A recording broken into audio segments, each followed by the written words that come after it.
Hey, good morning, everybody. Welcome to the Business Growth Group. We are a organization that is set up for small business development and personal growth and development. So we really are looking forward to helping those who are in a growth-minded position or wanting to be in a growth-minded position. So if you're a small business owner, an entrepreneur, or just someone who wants to see themselves move forward at a rapid pace, or just move out of where your current space you're in and get to a more competitive posture, whether you're a business owner or an individual, here's the place to be. At this point, I'm gonna go ahead and have Brandy introduce our people, our panel, please.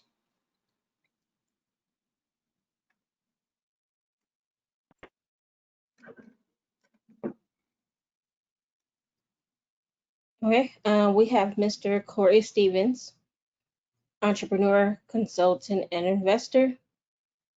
Mr. Rob Mason, entrepreneur, business coach, and investor. And joining shortly, we have Miss Monica Moton Williams, insurance and financial services industry. All right. All right. Thank you. Thank you. All right. So today we're going to start our mastermind meeting.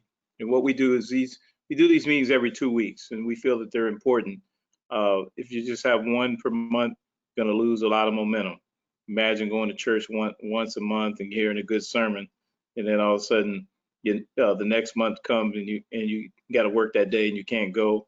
Now you're pretty much out of that window. So we want to make sure that you get a healthy diet of good information. One of the best ways to do so is to make sure that you join the Business Growth Group on Facebook. We have a lot of collaboration there, and it's a good place to get information, share information. We have a way for you to monetize and your business on Mondays if you're business owners. We have Wind Down Wednesdays. Corey, you want to talk about Wind Down Wednesdays real quick? Yeah, Wind Down Wednesdays is an opportunity to discuss a weekly opportunity to discuss personal growth. We have a personal growth topic that we announce usually every Monday of each week, as well as my drink selection. Not saying that you have to drink what I'm drinking, but it allows me to get comfortable with each of you as we talk about growth. And it's all about being vulnerable and understand as it relates to this week's topic. Beautiful. So the thing about it is a live session, so you get a chance to interact with different colleagues from different places, along with the presenter, which is Corey Stevens, and it's a great experience.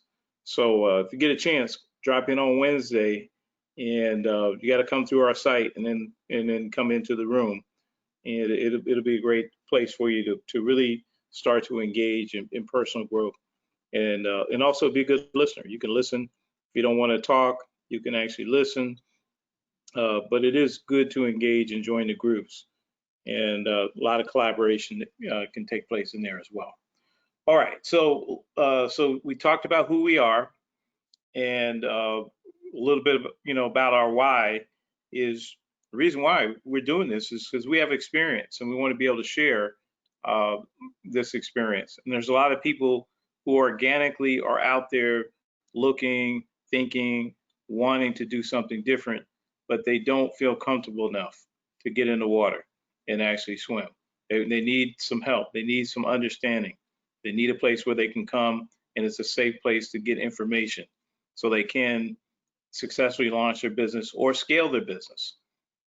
So we all have experience in this. Anything you want to comment on, Corey? I see you leaning.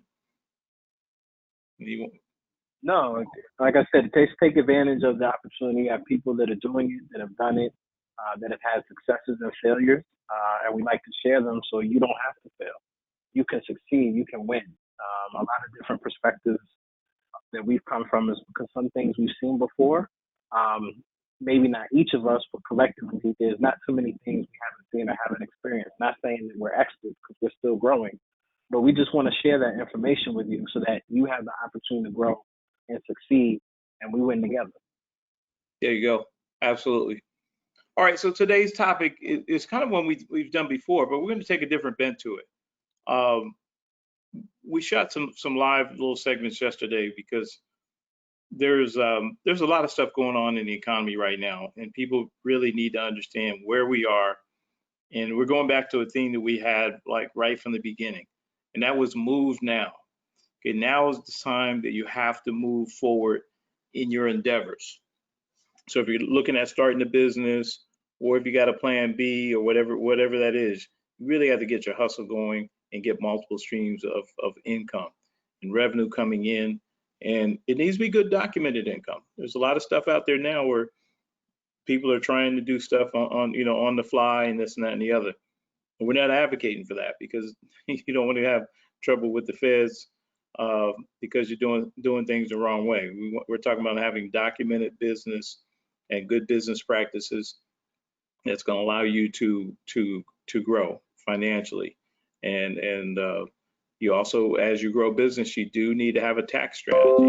So we'll talk about some of those things. It's going to be important to make sure that if as you grow revenue, also we talk about finance here and stocks and things of that nature. You still need to make sure that you have a tax strategy. We'll help you kind of wade through some of that stuff. All right. So today, move now. The theory that we're going to come from, or the position we're coming from, really is, let's talk about COVID. Move now in business, and we're going to talk about business leadership. So the first thing is move now, and when it comes to COVID, everybody needs to understand that this isn't going away, meaning that we have to have a vaccine first before we can see much change. It's going to be, from where we are right now at the earliest, probably about another 6 months before we see anything come out. And then you have to have people to be convinced enough to take the vaccine, to get enough people, and eventually, so it could take up to 18 months to 2 years to get enough people to take a vaccine. So we're going to be here for a minute. So while we're here, we need to take advantage of a lot of the programs that are out here, because there are still some programs, as you're noticing, the federal government will likely pass a bill within the next week or so. It's going to put more stimulus into the economy, and that's going to be important.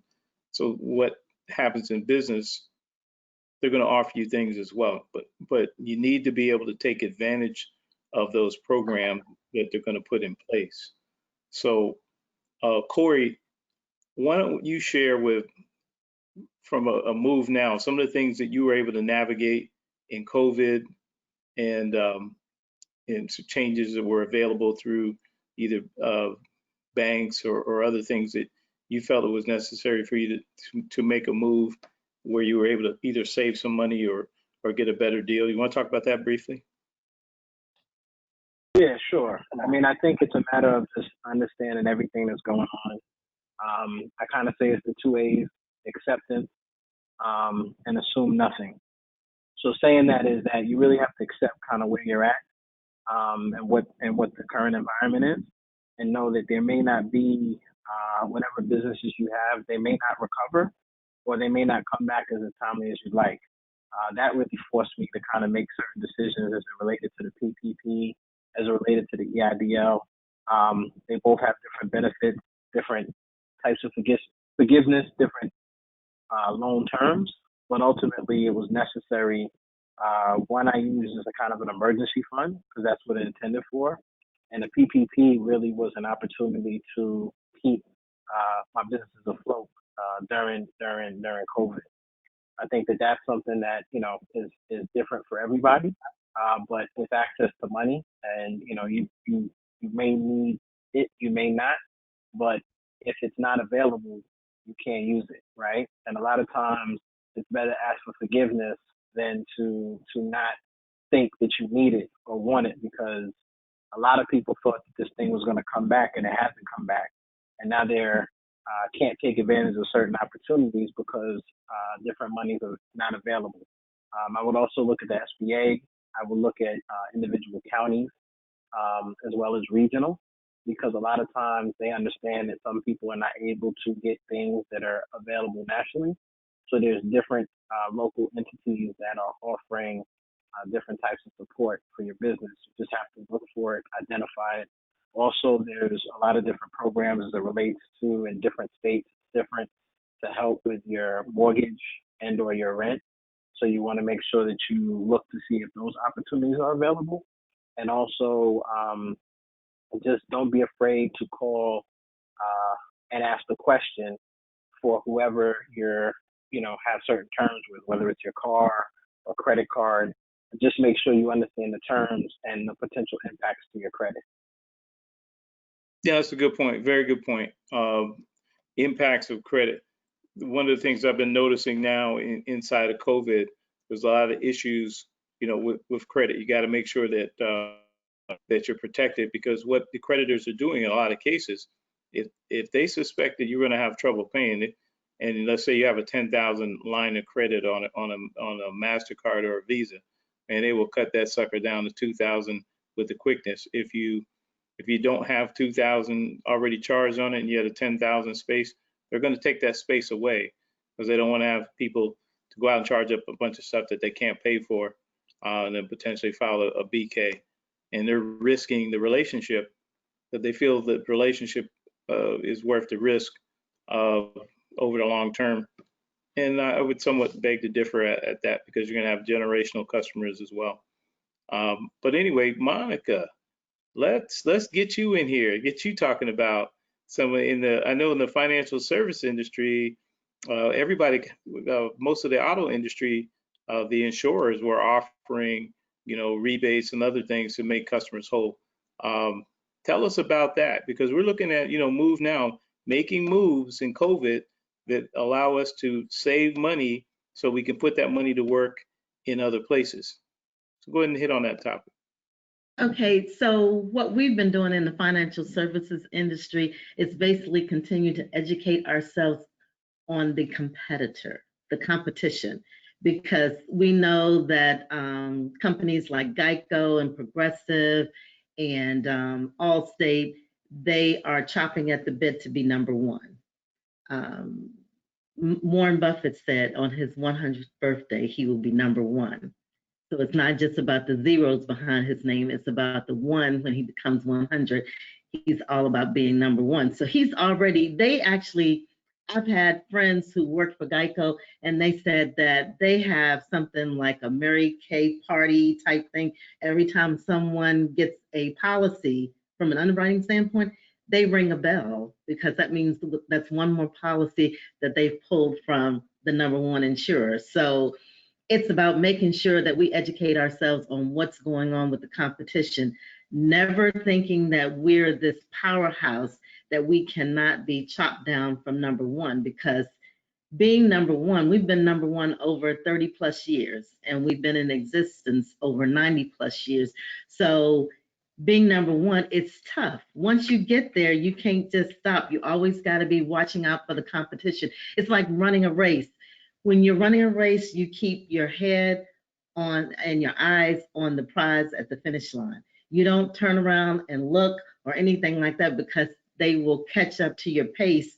And a lot of times you just have people pacing you so that they can get ahead of you. And once they get ahead of you, it's really, really hard. So it's just always, we have strategic resources. So they're always looking at the competition, what types of commercials they have out there, because a lot of times you have shoppers who are all about what the branding is and how the promotion goes. So in our line of work, we've learned to be flexible when it comes to our customers.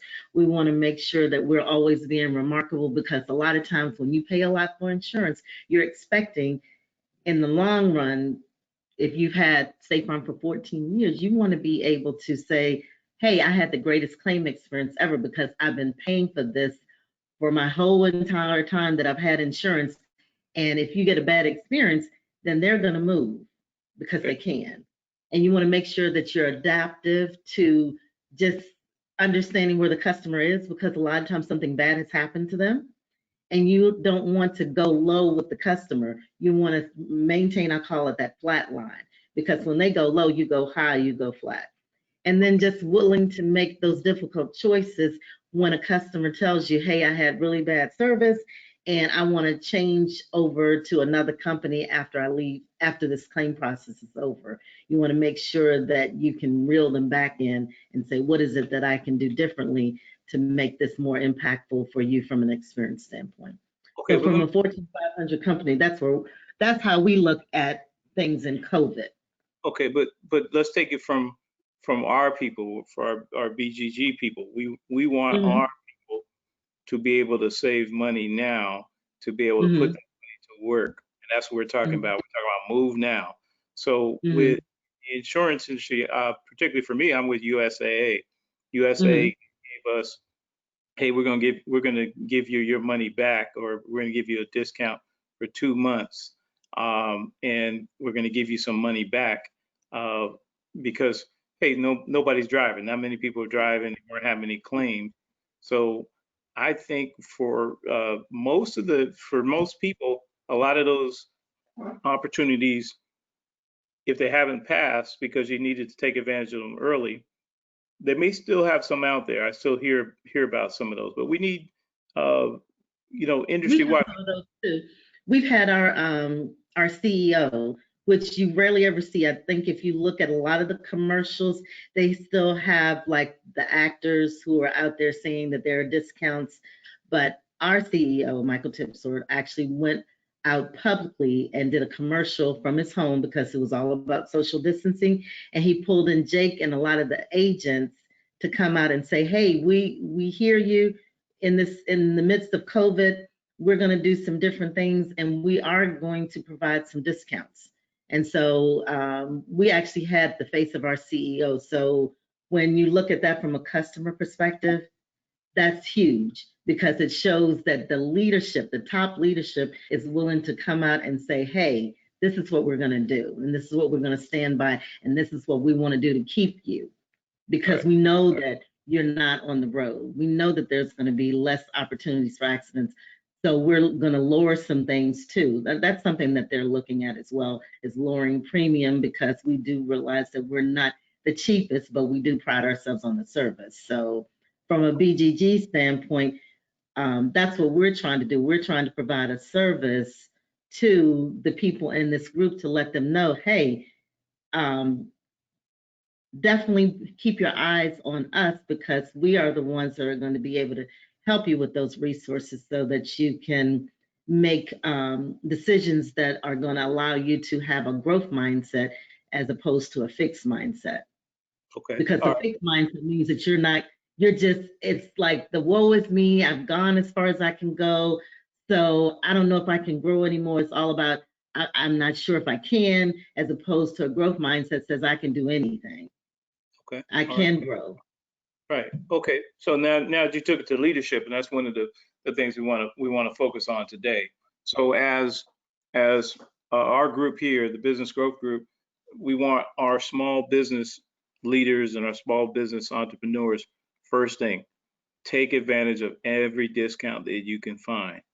Take that money and put that money to work. Either you put it in the market. We have tracking on certain stocks that we look at on a monthly basis. And as Corey and I talk about, it's all about be master in the next couple of years. Say, my money, I'm investing money. When I go to work, my money is working, no matter what I'm doing. So part of that's part of what we're going to always advocate for in the Business Growth Group. So it's about taking advantage of those discounts that are coming from the industry.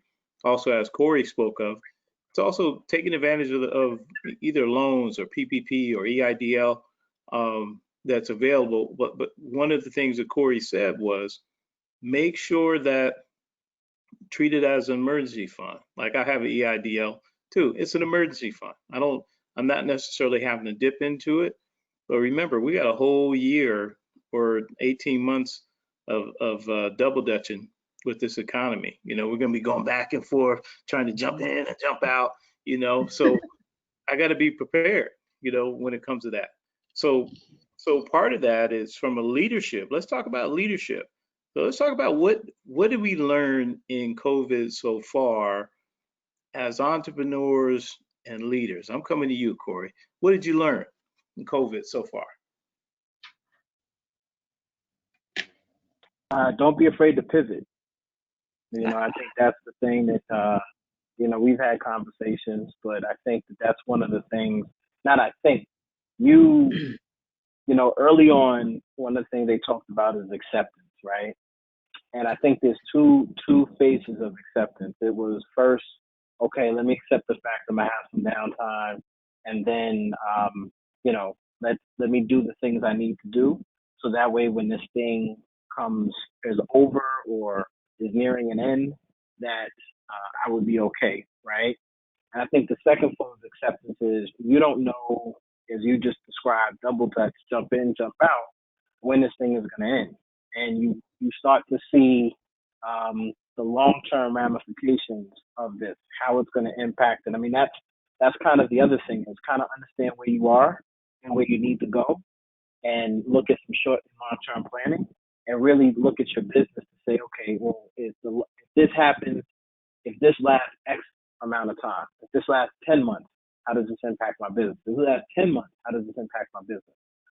There's a lot of different people that have products or things that, how does this impact the supply chain?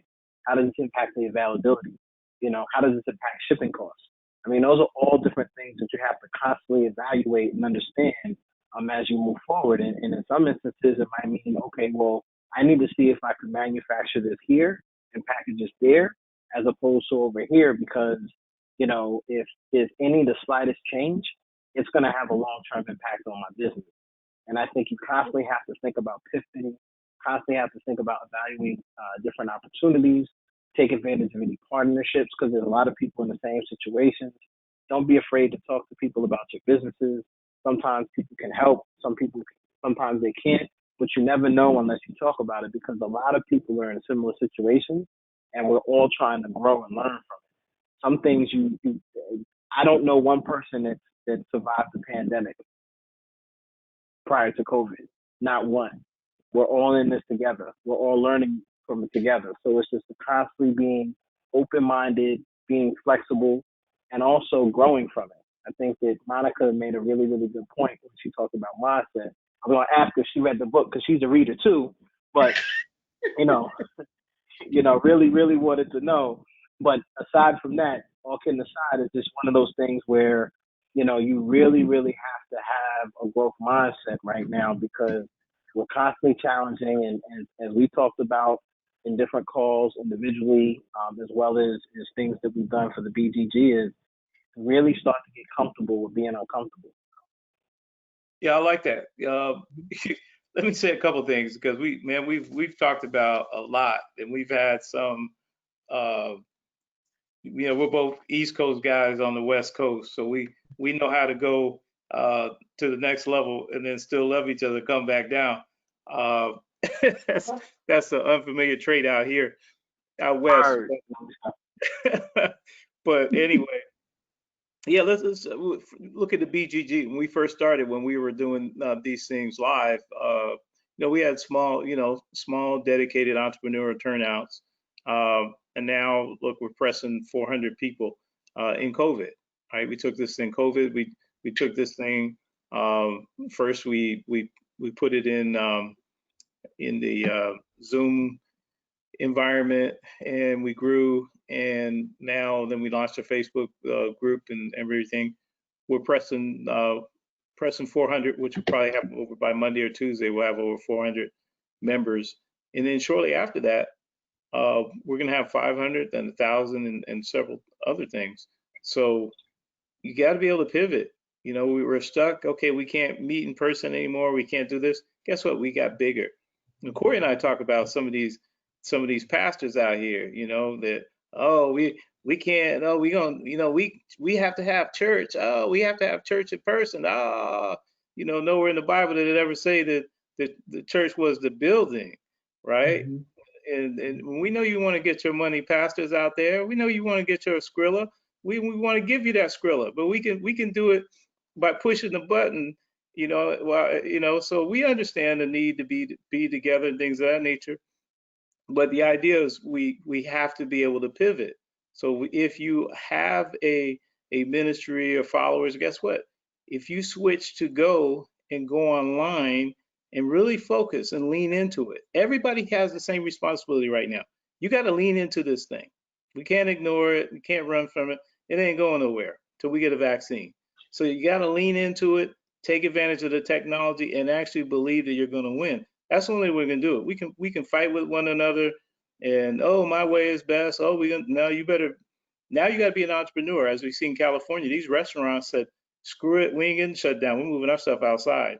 And you got Bob the Builder out there at night, man. They're building and making sure they got enough, stuff so they can cook and make their money outside. And same thing, barbers cutting and nail salons outside. It's not the best thing, but you got to find a way to get across that river one way or the other. And then when the temperature changes again, you got to put a backpack on and keep running when you get out on the other side, because somebody's coming for you. Kind of like what Monica was saying. Monty, talk about what you learned in COVID. Well, I learned that remote working from home is doable. It really is. Sometimes when you're in four walls, my office doesn't have four walls, so that's good. So I can look left, right, and I see space. So that's good. But I didn't know how it was going to work, because typically I'm just working on my laptop. But now I have a whole station. I have a dedicated office. So I realized it's doable, but you have to still take time to detox from that work environment. Because I know for me, I was working longer hours at home than I was working at work. Now I worked my 9 to 5 and I'd come home and work and stuff like that. But I would see my station and I said, oh, I'm just going to go over there and do a little bit. So you have to still take time for yourself to detox for your mental, emotional, and physical health. So I would recommend that people definitely do that if they're working from home, because if you get sick and you can't work from home, you're really not being productive to do anybody any good. I would say in COVID, I prepared for the worst so that I could determine, like I'm a germaphobe, and sometimes my OCD gets in the way. So I didn't go out for weeks. And everybody's like, why aren't you going out? I said, I go out 3 times a day to walk the dog and things like that. But I had to realize I could get out even with my mask. So instead of sending my daughter to the grocery store, I would go myself and say, okay, all right, this is good. This is fine. I can still function, listening to what they say, wear your mask, everything's good. And then just communicating with my employees and communicating with friends. That's how I got into this whole stock thing, because I started doing something that my dad taught me a long time ago when I was a kid, and then talking to Rob, because we were like the movie buddies. We'd always talk about movies, and we started talking about stocks. So I was like, communicating things that you like to do, things that are very passionate, that are a core part of you. Just kind of talk about those things. You never know when you'll have something like some common ground with individuals, and opportunities will actually come out of that. Like the BGG opportunity came out of me just sharing some of my stock tips and stock options that I purchased with Rob. So an opportunity came from that. So just communicating with people that you may not normally communicate with, and then investing in technology.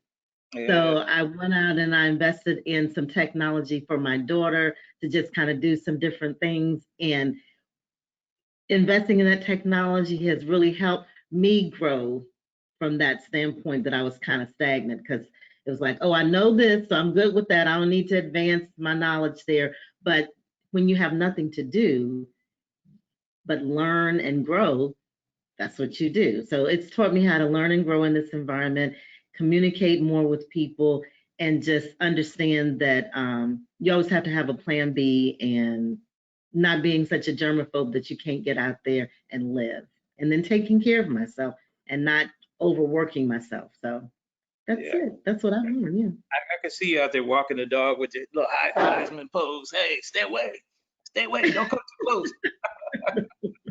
I walk up the street one way and I come down the next way, and I try not to interact with people too much, because people want to shake your hands and all that kind of stuff. Yeah, that's the thing. We in human nature, right? We want to be together. We want to commune. We want to touch each other. And man, the dating scene must be rough from those rough riders out there trying to find find somebody in COVID, man, you can't touch nobody's daughter. Okay, you come to the door. I see you young bucks in high school, they having a hard time. But anyway, hey, I'm gonna jump in and tell you kind of what I've learned in COVID. There's some things that to me that I've been for 20 years. I've been on planes. I've been in rental cars on a daily basis. I'm flying 50 to 75 flights a year, and that's tough. That's more than one flight a week, and rental cars and this and that, and hotels. And then when you get grounded, it's a hot mess. So, for the folks that are out there, you have to understand we do have to be adaptable. And there are some mental aspects of this. You got to look at it if you are in these hard stops, and also for the leaders, any CEOs, senior managers, supervisors, or whatever. We have to understand that we have to allow people give them some space to adapt. I've seen some folks that got some new management, and all of a sudden now they're calling and cracking it with, "What are you working on?" And hey, that's very difficult because you got people dealing with a lot of things, and people generally human nature. Most people want to get up and do a good job. Nobody wants to lose a job in COVID. It makes it very difficult. So as leaders, we need to make sure that we give people a little bit of space. And then there's going to be days like for myself, hey man, like Monica said, we're going to work more hours in COVID. But one of the things that's critically important is to understand our emotions, understand from a mental health standpoint. I used to, even now, Mondays are not my most productive days. I'm sorry. I'll get going on Mondays and come 1 o'clock in the afternoon, I'm fading for some reason. But after a while, I realized that that's just how it is for me. There's going to be certain days, Thursdays and Fridays, Wednesdays, Thursdays, Fridays are incredible for me. I don't know what happens. I start early and I just keep grinding, grinding, grinding, grinding. In the business that I'm in high tech, I would tell you my key performance indicators are either number one and number two in the whole company. We have a couple thousand. I think we're about 4,000 person company. My key performance indicators are either, if I'm not number one, I'm number two, and by far. And that's because, hey, I'm doing the things that are necessary. But I also know that there's going to be dips where I have to just accept the fact that today's not the day. I don't have it today. So in COVID, understand that you're not cheating anybody, because you're going to, there's going to be days when you're going to outperform. But most of the most important thing is you have to stay healthy. As you get sick, you get stressed out, you're not good for anybody, kind of as Monica was saying. All right. Now let's go into another program. Let's go into some other things. We talked a little bit about competition, talked a little bit about money. We're going to come back to the money thing and focus on that down the stretch. But there's another piece that I want to talk about, and I think it's important for business folks. We have to understand about prospecting in COVID, marketing in COVID, advocating. If you're a nonprofit, how do we advocate for your nonprofit? How do we prospect? What are because you can't. Hey, it's not like you can just knock on the door. Things. So you got to be able to use LinkedIn and LinkedIn Navigator. You got to use other sources. So I'm gonna come to you, Corey, first. Throw a hook out there to someone who may be struggling with prospecting, looking for prospective clients in COVID.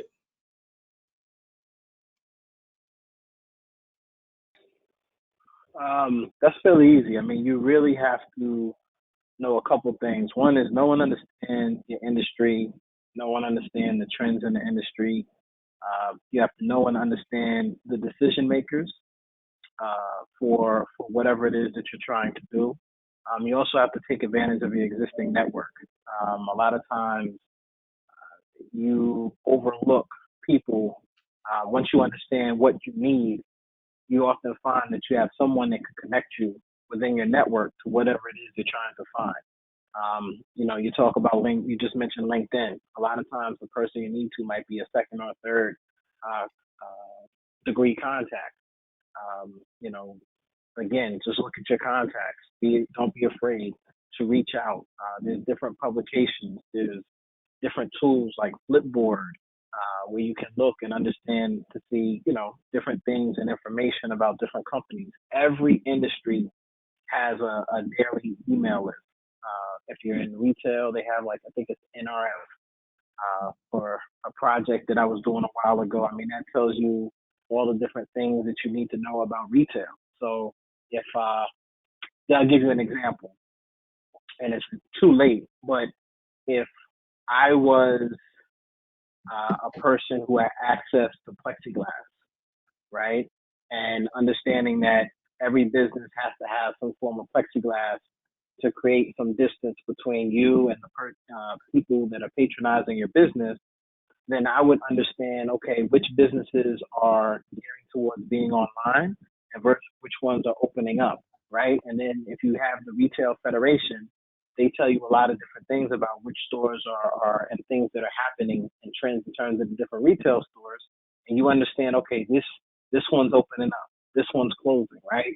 You would understand and say, okay, maybe I shouldn't pitch Nordstrom because Nordstrom's closing several stores, right? Macy's seems to be doing okay. JCPenney, maybe I don't want to talk to JCPenney. Those are some things that you understand just by reading and understanding, and then you understanding your network. Do I know anybody that works at Macy's? Do I know anybody at any of these stores? Can you confirm, oh, that Nordstrom is open up, but that one's closing? Okay, how do I give access? Who's the person that works maintenance?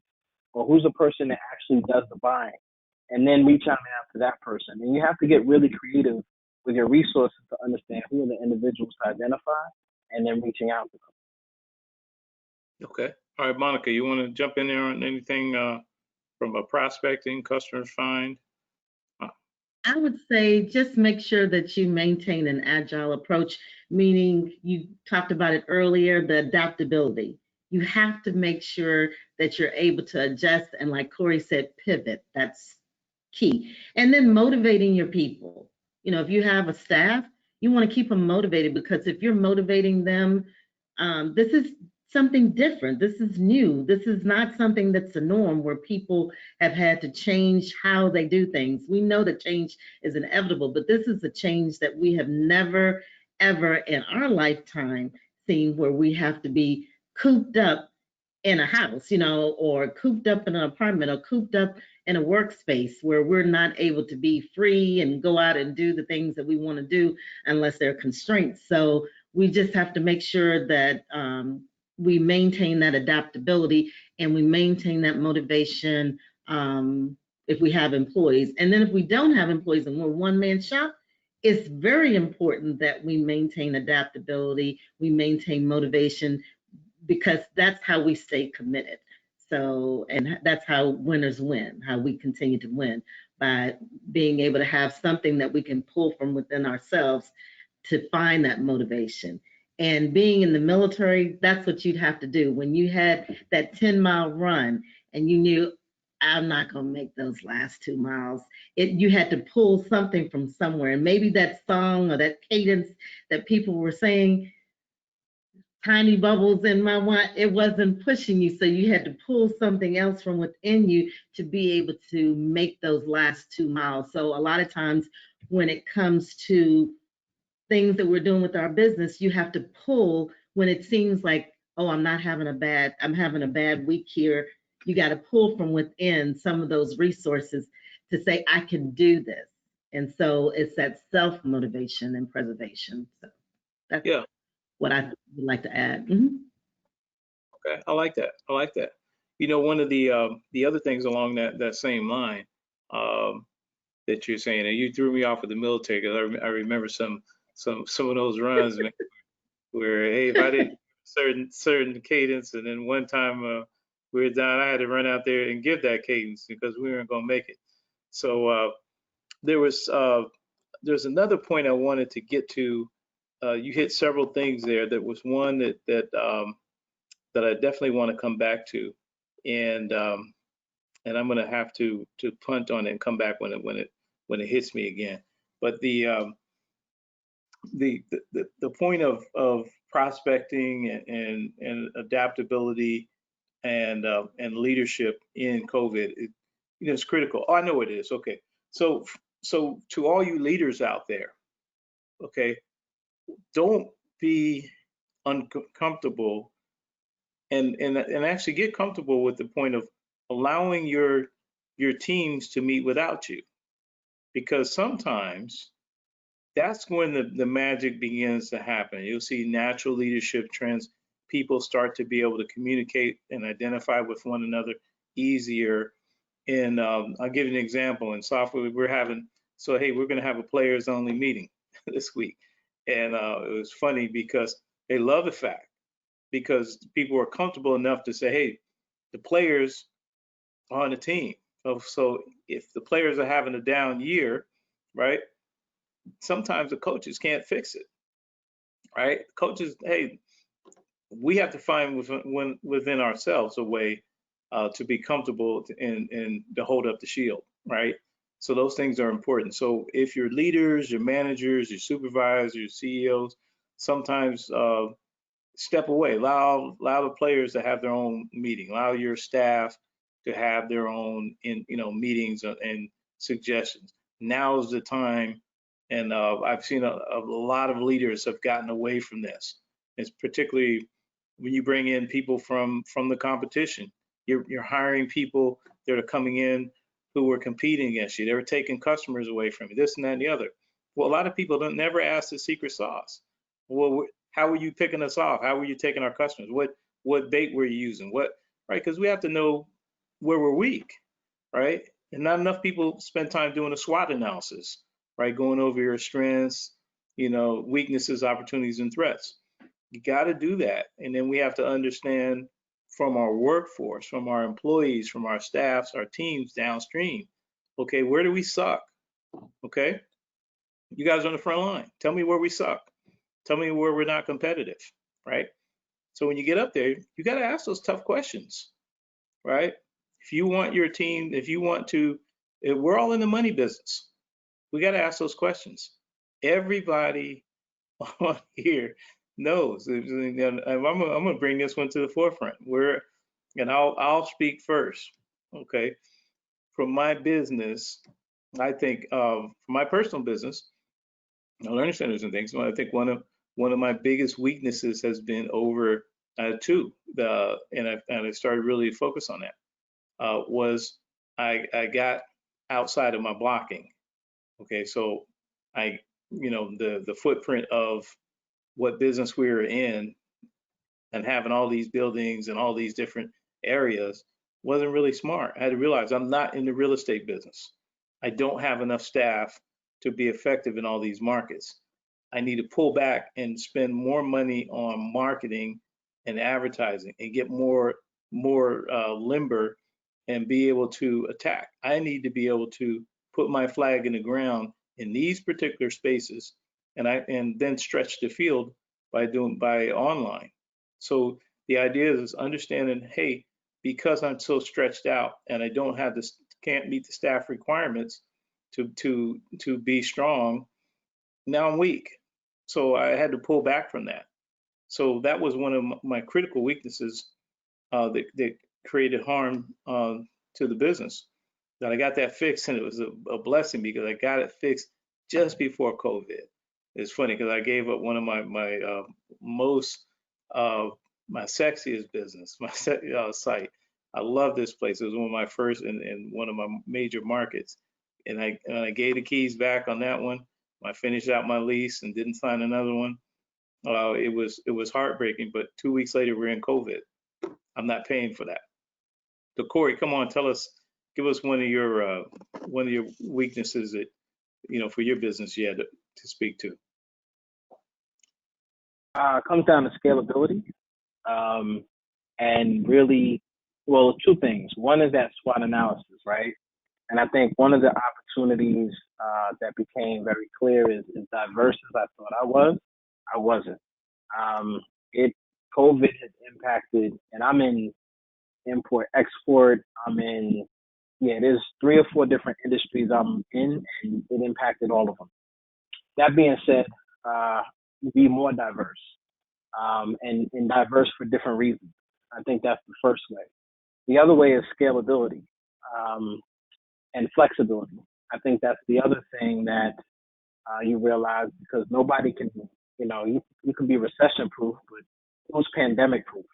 And I think identifying different ways to be as flexible, and adaptable as Monica was discussing is really what became very, very clear and apparent. And one of the major reason why I had to pivot and say, okay, what opportunities can I go after? What businesses can I build that will give that flexibility, and are scalable? That, should something else happen, it wouldn't impact that. Okay, let's go to Monica. Let's come to you, and let's see what you think. What were some of the things that you saw, and you could do it from anywhere, from a weakness that it needed to be addressed, whether it's something that you and your daughter were working on, or whether it was, hey, was it employment or whatever. But go ahead, you got the microphone. Okay, so for me, I'll just speak to my daughter. So again, what we've been having to deal with probably since we moved to Atlanta. Not to say that this is everyone, as they call Atlanta in the dirty South. No, it's not everyone. However, there was, and I created like an acronym for it. I said, I'm so tired of hearing this thing called TTP, and it's called trust the process. Trust the process. Because anytime anyone tells you that that's in this entertainment arena to tell you to trust the process, that's an integrity red flag right there. Because they're telling you to trust them when they know that they're not to be trusted. So we have trust the process to the point of trusting the process with everyone else. Trust the process that we're going to, if we ask you to do a video because you've got great skills to do that, trust the process that we're going to pay you on the back end instead of the front end because you're getting that opportunity. And so when it comes to the music entertainment industry, oh, we're going to make you a star. Just trust the process.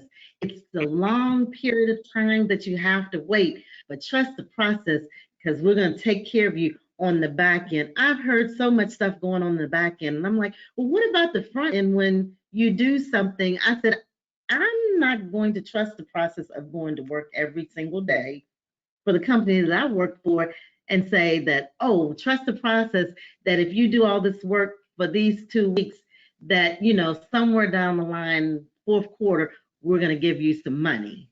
No, I trust the process that I'm working 2 weeks. And then at the end of the 2 weeks, I'm going to get paid for the work that I did. So it's being trustworthy of trusting the process when others tell you that, hey, we've got your back when they really don't. So anytime someone says TTP, trust the process, oh, I know that they're lying. So we run. We run. All right. All right, we're gonna pivot, and guys, I really I can't tell you how, and Corey probably can only tell you how uh, every time the word pivot comes up, I would start yelling. He said, "Man, I got to pivot," and I would start yelling, "Yeah, yeah, that's what I'm talking about. You got to pivot, pivot," because there's so many people right now, and we talk about this. And if you checked me out yesterday, I was telling you, man, this game, there's going to be attrition in this game, right? And people are staying put where they are, and it's called, in the military, we used to call that a dip, die in place. Okay, I'm not going to do that. I'm not taking on that mission. I got to move, man. I got to move. And for some of you folks are into reading books and just trying to get your book game going, here's a very easy, real easy peasy elementary start to your book game, but it's totally relevant right now. It's who moved my cheese? Because right now the cheese is moving. Some of those industries and some of those things that you were trying to get to and you used to, guess what, man? That cheese ain't there no more. Okay, and it ain't never coming back. Look at the steel industry and some of those things, and people say, "Oh, we're gonna bring." Guess what? No, it ain't. You can go into West Virginia, a lot of places. Hey, them folks are still looking for cheese. It ain't coming. And it's just like now, COVID. If you get comfortable, baby, you're gonna be slipping. Okay, and I'm not willing to do that. So we're gonna pivot right now, and we're gonna talk about books real quick. We got books and finance. We'll take a few questions, and we're out of here. So books, Corey, give these folks a book, man. Something you always drop some crazy wisdom out here. I love this brother, man. He's so astute. You know, you got the beard. Don't let the beard fool you, man. This brother's got some wisdom coming out of New Yorkers stuck in California, but you know we love him anyway. Go ahead, Corey. Give us a book, brother. Well, I appreciate that, Rob. That's awfully nice of you. I'm just messing with you, that East Coast, little tip. But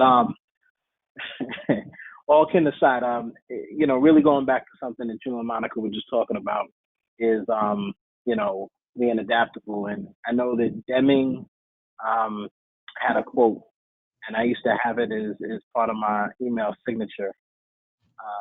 And he said, survival, it is not necessary to change. Survival is not mandatory. And it kind of speaks in the spirit of what you're talking about, who moved my cheese. If you don't have to change, but you don't have to survive either. And that's something that you just need to be mindful of as we move forward. In terms of books, I'll just go with the one that I don't know if she read it. She hasn't told me yet, but she alluded to it. But Mindset. I think that's a great book to read, especially now. And I say that because, Monica talked about, fixed mindset, growth mindset. And what you find is that, when you have the growth mindset, this is what you live for. You live for that uncomfortability. You live for the not knowing, because at the end of the day, it's forcing you to grow. And, we all can sit here, and if we're all being honest, and we kind of have, is that, this is a growth process. We're all going through something for the first time. We all have to changes. Rob said, look, he had to let go of an office that was his favorite office. That's not comfortable, right? There's an emotion involved, right? And, just talking about, Monica had said, look, she liked being in the office, but now she at home, right? And just different things, and you just constantly have to adjust and do different things. And I think that's part of growth. So that would be my book suggestion for today, Mindset. All right, awesome. Monty, you got a book?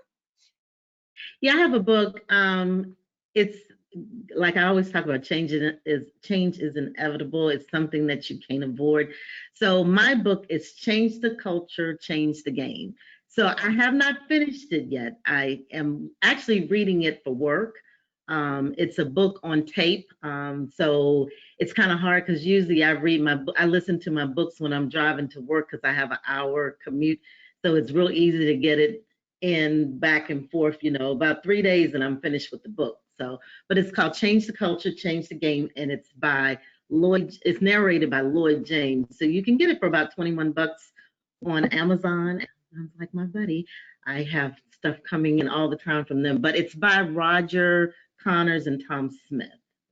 Okay, Tom. Okay. And it's basically, it's talking about how you create accountability, because at work we're talking about people having to be productive and accountable, because you would think working from home, people would be more productive. Now, I would say in the first month, oh, it was great. It was like peachy king. Everybody loved working from home. We didn't have anybody leaving in terms of absences going on, FMLA or anything like that.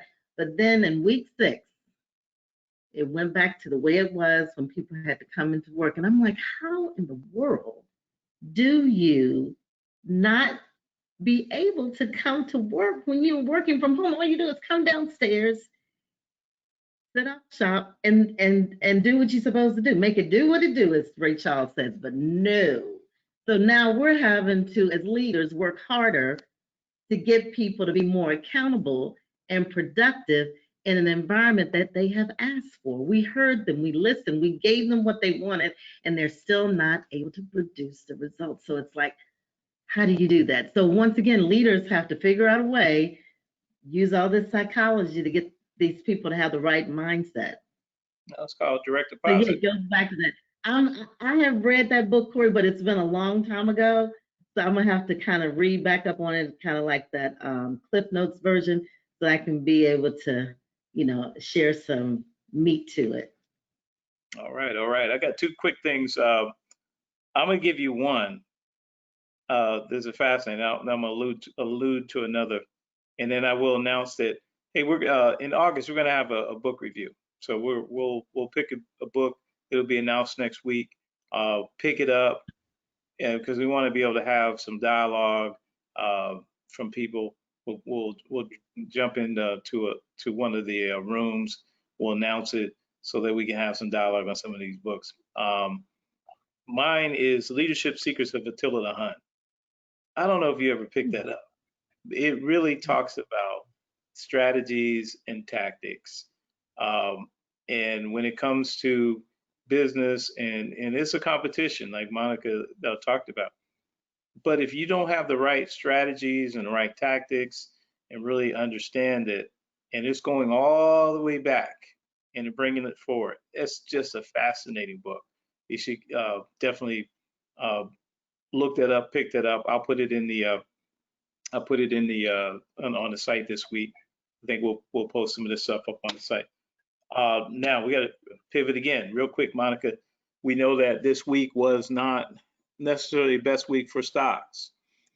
Give us a little bit of commentary there, real quick, because we got about. Okay, so I will say, surprisingly, we had, out of the stocks that we are actually tracking, we had 5 of those stocks that actually they were winning. Bed Bath and Beyond, they actually increased from 8.19 when we talked about it 2 weeks ago to 10.14.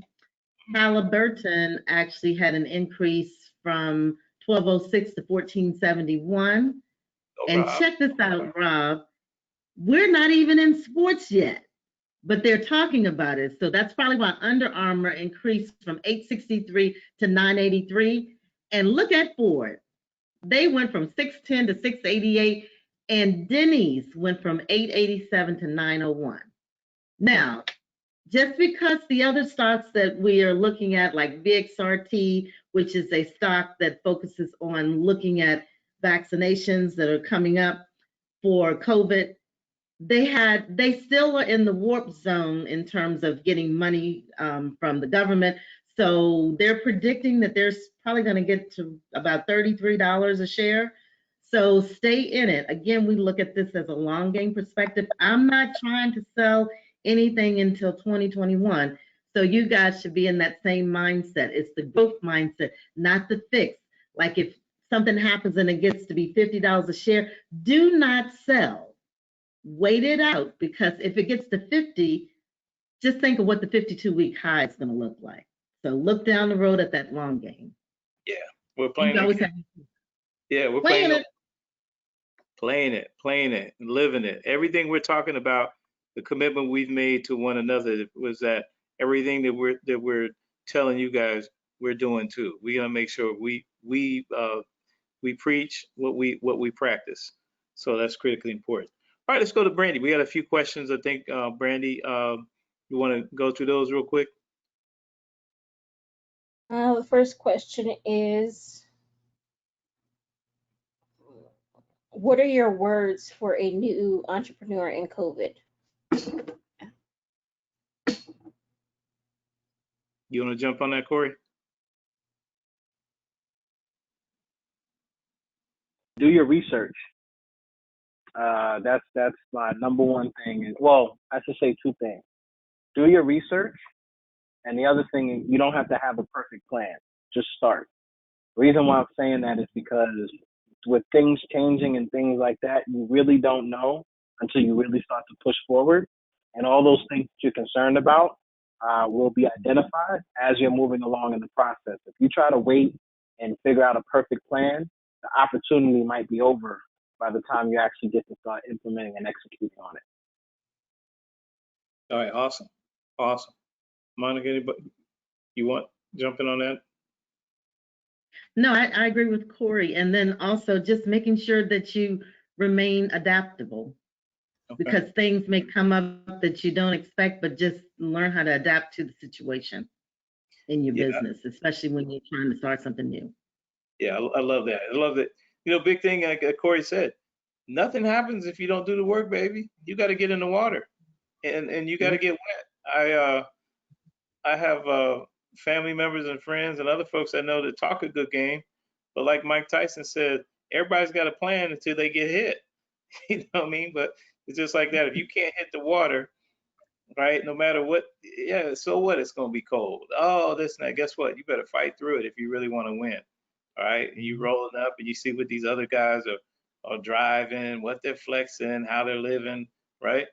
The bottom line is you gotta be willing to get your own, right? Your dreams and your plan. You can't count anybody else's money or look at anybody else's life. You gotta figure out, you gotta deal with the cards that you were dealt and figure out how to deal with that. All right, go ahead, Brandy. Another question is, how big do you want your business to be?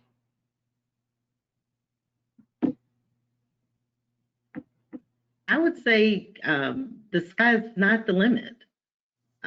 Just shoot for whatever it is, but you need to have some goals in mind when you're thinking about how you want to grow that business. So we've always talked about it. Before you jump out on something, see if it's something that is new and different out of the box.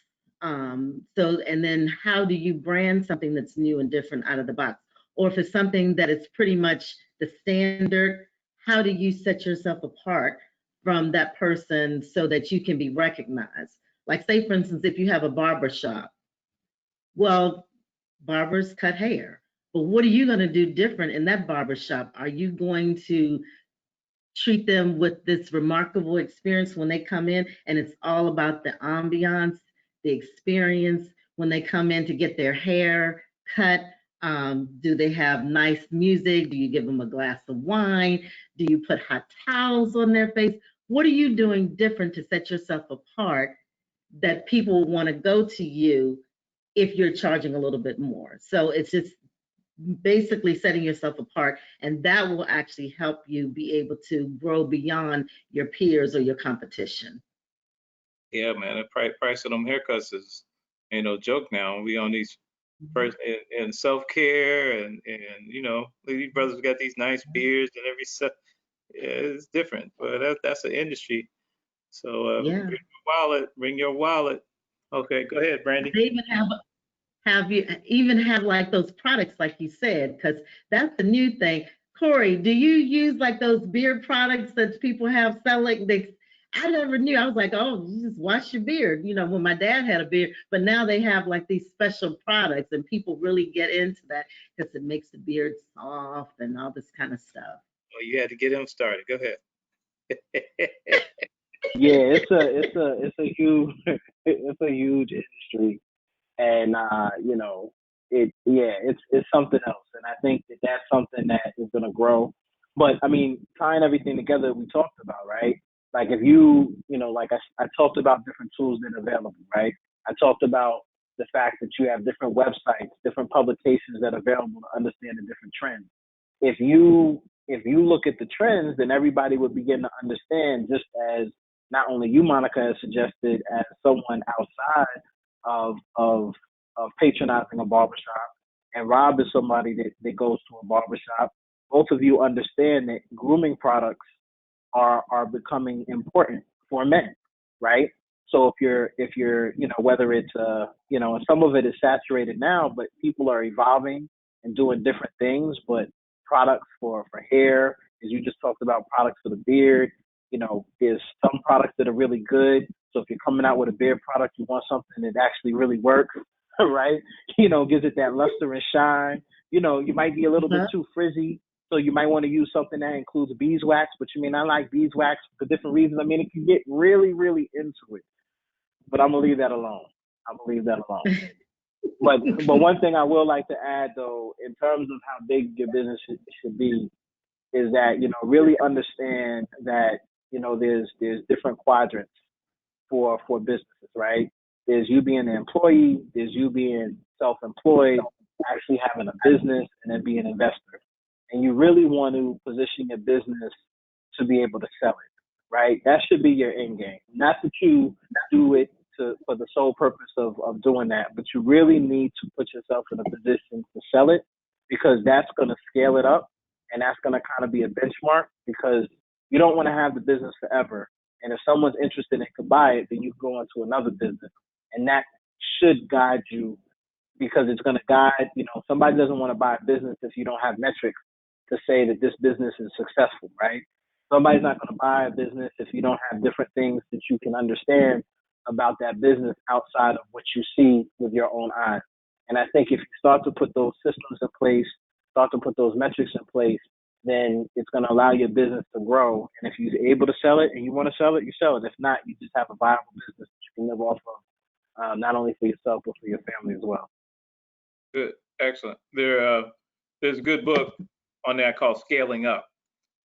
If you're very young in your career and you just really finding your way, it's probably not your jam. I would say if you are pretty assertive, and up and coming, or if you're a business leader, look at Scaling Up. It's a big benefit to, and it's going to spell out a lot of things.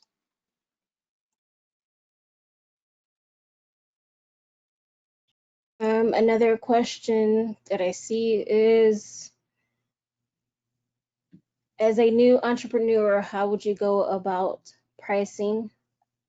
I feel like the things that I sell, I'm not getting much of a profit, and the people in North Philadelphia doesn't want to pay for high price items. They rather get stuff for the low. I would say, I'll jump on that real quick, and then whoever wants to follow. I'd say, you know, look at demographics and start to zero in your marketing into those demographics out in those other areas. You got the internet is your friend, so you can, you know, market in certain areas and target market where there's where the demographics are supporting that. I'll give you an example. Years ago, we used to do telesales, and there were certain zip codes, area codes. Man, if you got those leads on that day, you were going to make money, because it was a place where, hey, we're selling back in the day $50, $75, you know, magazine subscription, and you can pop those all day, but it was hard to get those leads. So, you know, target market. Go ahead, Corey. I would completely agree with that.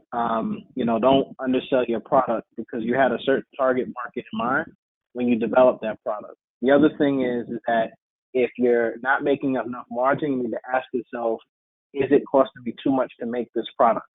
There's a lot of different things as a part of that process of making that product that you might want to evaluate and find out ways to make it cheaper. If you have a certain product in there, can you buy it or source it from someplace differently? If you're making it yourself, is there an opportunity to cut the cost on some of your raw materials? The other thing is, if you can't cut the cost, that's what you market to your target market, right? You say, look, this is the reason why this is a better product. And, you know, what that basically comes down to it. You don't have to, if you're confident about your product that you're selling, you don't have to justify why you're spending more money to sell itself. Love it. Love it. All right, go ahead, Brandy. And the last question is, what are two of your personal short-term and long-term goals? Okay. Short-term goals are really to get to a point where we're climbing a financial mountain come September. That's short term. September, October, November, December, climbing out of hopefully climbing towards either the middle or towards the back end of COVID, but going up in revenue generation. In that long term, I hope to do enough good work that someone gives me an honorary PhD. I want my stuff for free. I'm willing to put in the work and do goodwill in the community, this and that and the other. But I ain't paying for no PhD. Somebody gonna crown me. So that's my long term. Go ahead, Monty or Corey.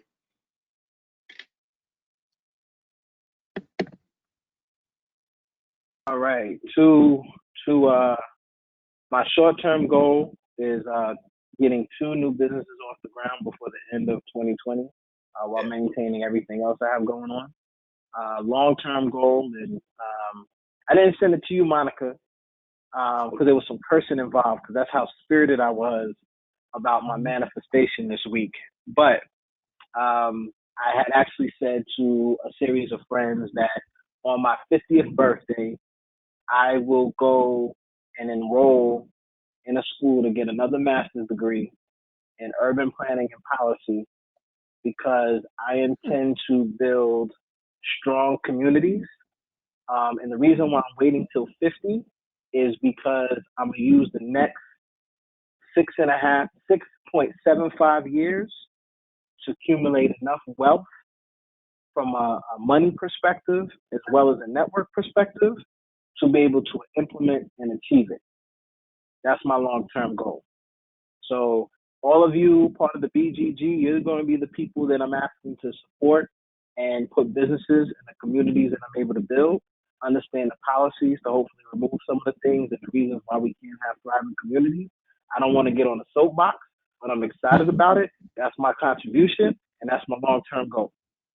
I love it. Love it. All right. And I would say my short-term goal is to just make sure that my daughter, by the end of the year, we're working on some things in terms of her music, that we are on target for September which is in a couple of months. Things are going really well now, so I just want to keep her focused on being able to get her videos out in her 2 music projects. And then that'll be awesome. So that, from my marketing perspective with her company, just kind of working together from a collaborative standpoint. My long-term goal, get that bag. So yes, get that bag so that if they piss me off at work, I can just say, deuces, see you later, because I have that bag. And it's not just about getting the retirement bag. It's about doing things, having multiple streams of income to get that bag. That's something I noticed when I flew out to Ohio last week, that I don't know if I want to just get on a plane and be feeling like I'm packed in there like a sardine. I know one time where I was saying, what's that number look like? I say now, making about $50,000 a month would get me on a private helicopter or plane to take me wherever I need to go. Because if we're going to be in this situation of COVID and my OCD with being real clean and people not coughing all over you, I need my private plane or a private helicopter. That's what we're Straight up. talking about. Yeah. Yes, It's like I need that. a G6. That's what I'm talking about. Yes, We coming exactly. to a man on that G6. Can we ride share? Can we ride share? Yeah, of course. I'll have my pilot come get you. Ooh, I believe it. As long as you promise to send some of that coffee back, Corey. All Yeah, right, all right. Yeah, we haven't seen that coffee. We're working on that. We've seen the others. He has some great rum. I've had some of the best rum on a golf course I've ever tasted. So if you guys are in BGG, look at the stuff he's posting as far as those spirits. Man, those spirits are the truth. If you like, if you drink, if you have a very a nice palate, yeah, Corey's he's spitting some mad stuff out there. Okay, guys, Thank you. I'm excited. I'm excited about a lot of things I heard today. So I'm excited about the bag. I'm excited about getting in the water and getting started. As Corey was saying, what's the biggest thing? Get started. Do your research and jump. Don't spend 20 years doing research and this and that and the other. And I got a story about that, but I'm not going to share this week. but you got to get started. So get started. If you're a business leader, ask the questions, find out where we suck, find out where we're not competitive, find out where we're losing. Don't be afraid. Allow the players to have their own meeting to figure out how to move forward and bring the suggestions forward. If you're an independent owner, like the one person asked a question, learn how to market outside of your current demographics, your current area. The internet is your friend. Do the research. Google is your friend. And then engagement. Get into the group and engage. Don't just drop in and look at what's there and then leave. Read the post and put your opinion in there. Ask the questions. So we have almost 400 people in here. Somebody has some wisdom or has a plug or connect that they can help you with. And that's the whole point about being in this particular group. So we have a wide range of knowledge and experience and wisdom here. And also we're committed. Man, we ain't getting paid to do this. This is something that we're passionate about, and we want to make sure that you understand that. When you come here, you're going to get it raw. We don't study, and here are the questions you're going to get. Here's what we're going to, no, man, you might hear a little bit about the topic. So everybody here is speaking from the heart. So anyway, we're a little bit over, but we love you guys. Business Growth Group, let's drop the mic. We out. Peace. All right, guys, we'll see you. Okay, see you later. Bye now. Bye-bye.